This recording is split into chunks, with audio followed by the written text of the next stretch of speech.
sonra çiğ koyuyor. Ne oluyor? Bir gün işte bu kadınca sağ olun. Çarşıda öyle yaptık ya, bayağı da Onun çarşıda. için çarçabız bırak, boya çarçabız. Salafan cevap gitti. Ne var? Bayağı da. Evet, nereye gidiyor?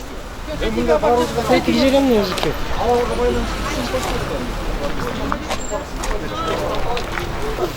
Ya bir yaktan getir bak bu. Kuarta çarçabız bu.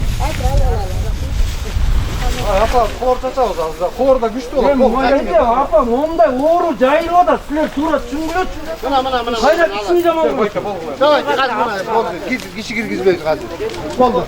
Bu ayağını. Ya pazarda çakır ver.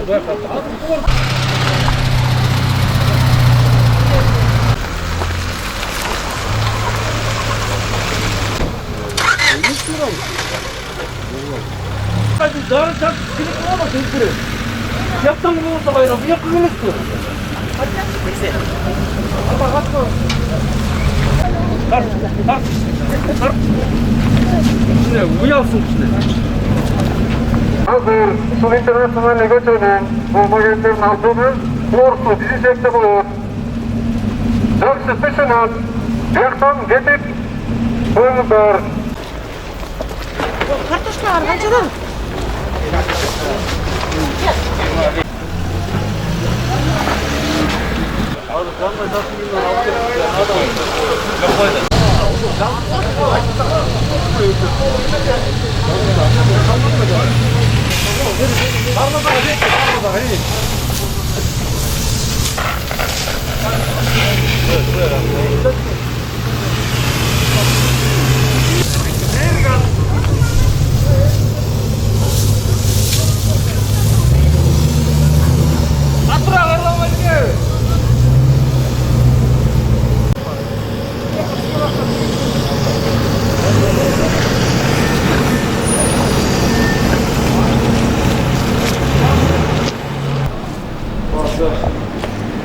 Nereden götürüyor? Bir akşam onu işlemiyor.